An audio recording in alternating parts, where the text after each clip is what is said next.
Berikut adalah contoh bagaimana kita mengambil kira nilai koordinat berdasarkan kepada bearing distance yang dimasukkan. Aktifkan fungsi traverse. Tekan execute. Masukkan north yang pertama iaitu 526.333. Tekan execute dan masukkan easting yang pertama.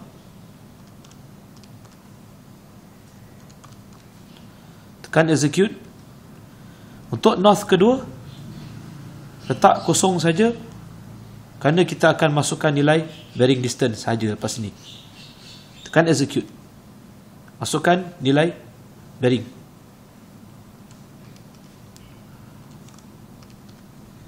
Tekan execute. Masukkan nilai distance. Seterusnya, secara automatik koordinat yang kedua akan terpapar 587.762. Tekan execute dan koordinat bagi easting akan terpapar 572.071 ataupun 072. Tekan execute dan masukkan bearing berikutnya.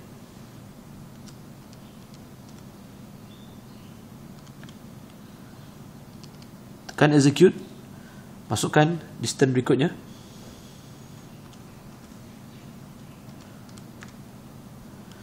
Koordinat seterusnya akan terpapar iaitu 536.924 dan juga 622.953. Tekan execute untuk masukkan bearing berikutnya.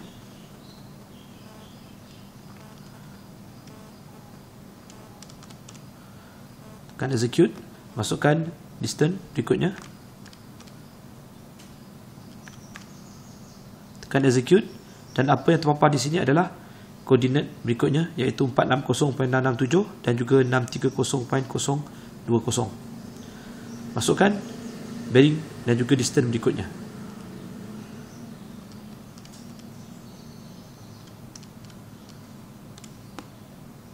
Masukkan distance. Dan apa yang terpapar di sini adalah koordinat berikutnya iaitu 452.194 dan juga 550.871. Masukkan bearing akhir.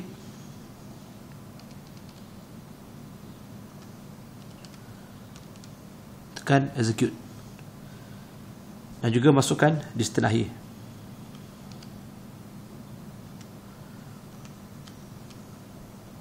Tekan execute. Dan apa yang terpapar di sini adalah koordinat akhir iaitu 526.331 dan juga 513.422. Jadi untuk kita membuat adjustment secara kaedah Bowditch, tekan execute dan bearing tidak ada lagi yang hendak dimasukkan. Tekan kosong, execute, dan juga distance tekan kosong, execute. Tekan execute untuk memaparkan accuracy. Tekan execute hingga terpapar kosong display 1 continue, 2 adjust dan 3 to missing line. Jadi dalam proses ini kita akan membuat adjustment pada setiap koordinat ni dengan menggunakan kaedah Bowditch. Jadi kita akan klik pada nombor 2 adjust. Masukkan kembali nilai-nilai bearing distance. Masukkan bearing yang pertama.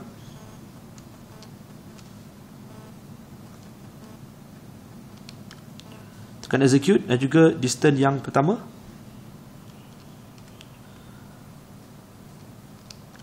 Tekan execute. Dan apa yang terpapar di sini adalah koordinat yang telah dibuat pelarasan ataupun adjustment 587.763 dan juga easting 572.071. Tekan execute untuk masukkan bearing berikutnya.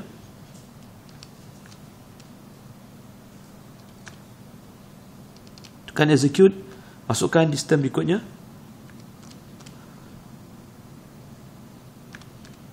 Tekan execute.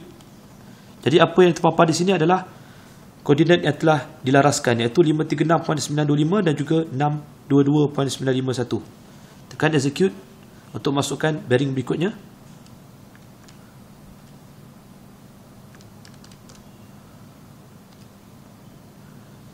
Masukkan distance. Tekan execute. Dan apa yang terpapar di sini adalah koordinat yang terleraskan, iaitu 460.668 dan juga Easting 630.018. Tekan execute. Masukkan bearing berikutnya.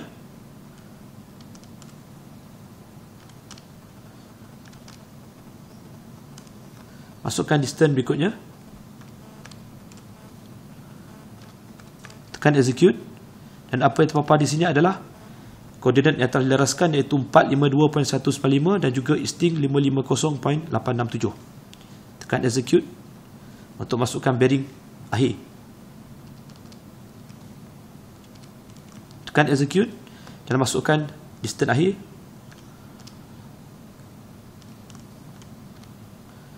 Tekan execute. Dan ini adalah koordinat yang telah dilaraskan, iaitu ia kembali kepada asal 526.33 dan 513.417.